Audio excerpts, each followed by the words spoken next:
Hi, welcome back to class.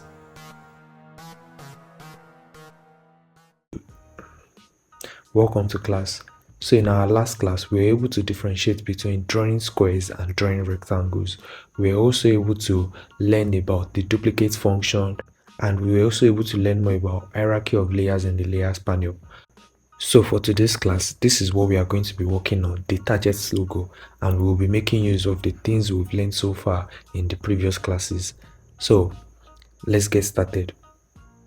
So to create this logo, we are going to be working with the ellipse tool, which can be found here, where you have the rectangle tool. Here, all you have to do is just to right click on this rectangle tool and you get the ellipse tool and just click on it. So like we said in our previous class, to draw a rectangle, all you have to do is click and drag to whatever dimension you want it to be. So same thing applies to the ellipse. So you click and drag to whatever dimension you want it to be for the ellipse. So click and drag to whatever dimension. So for the circle, to get a perfect circle, all you have to do is just apply the same principle that we used for drawing a square, which is click and drag. But before removing your hand from the left click, you hold your shift key to get that to get that perfect shape, which is this. And after that, you leave your left click and you get your perfect circle. Again, to draw an ellipse, you have to click and drag to whatever dimension you want it to be and you leave. But to draw a circle, you click and you drag. So just like we said about our square, you hold your shift key to get a perfect circle, just like we did for our perfect square. So you continue drawing till you get to whatever dimension you need, just like this, then you leave it.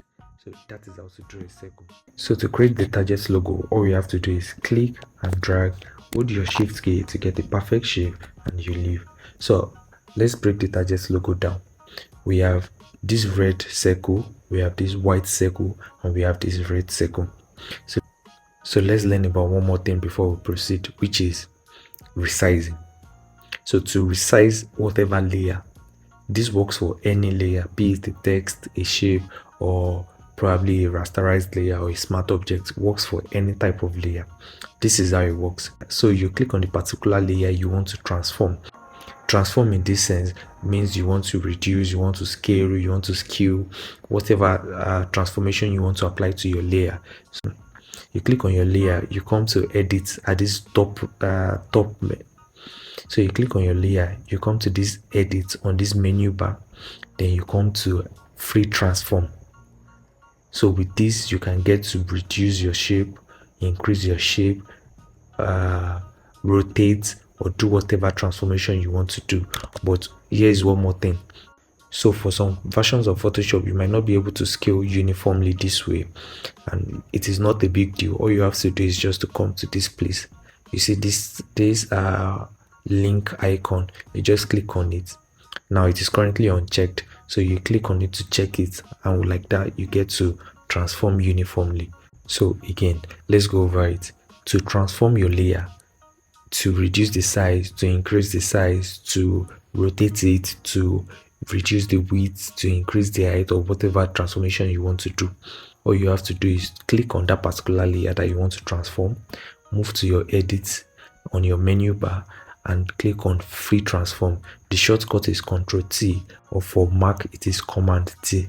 So you click on free transform and you get this.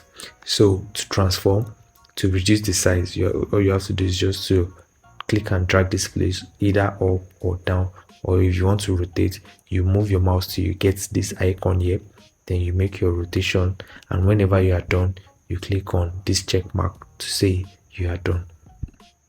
So we have this. So let's go back to our breakdown. We said we have this red circle, we have this white circle, and we have this red circle again.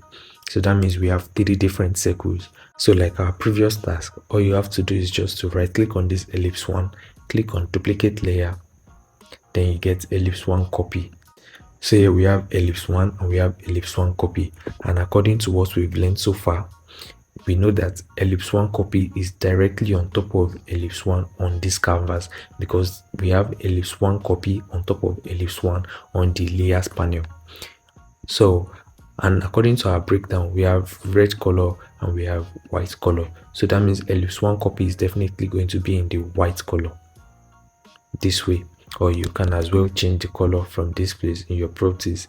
Just scroll down, appearance, you come to fill. If the color is not here, you click on this icon, then you select your white color. Okay, but we need this white circle to be smaller. And from what we've learned in this class, all you have to do is just to go to your edits on your menu bar, free transform, and you reduce this way. So you click on this to commit the transform, then you can now move to the middle. But there's even a much more easier way, which is this. So let's proceed. You right click on this layer again. I'll talk about the much more easier way soon. You click on duplicate layer. So now we have ellipse 1 copy 2. Okay, then you change this to the red color, which is, so let's say this. So we have the red color here. So this ellipse 1 copy 2 is representing this third circle that we have here. So to reduce the size, all we have to do again is to go to the edit, free transform, and reduce this way. But wait, this is where I'm going to. So instead of having to reduce from here and maybe move to the middle or something, there's a function on Photoshop which is using the Alt key, or on Windows or on Mac using the Option key. So let's stick with Windows using the Alt key, alternate key on the keyboard. So all you have to do is to allow your reduction happen from this angle and this angle simultaneously this way. Once you are reducing like this, you get to reduce like this too. So it is like you are reducing from this angle and you're also reducing from this angle at the same time. So to achieve that, you have to hold your Alt key while reducing this way. So it helps you reduce from this side and this side at the same time, which makes your work even easier. Do you get that? So you commit transform and we have this target logo, and of course you can write the text target. You drop your 2 and you can change the color here to probably red. Then we have something like this, and that will be all for today's class. Thank you for joining today's class. I will see you in the next video.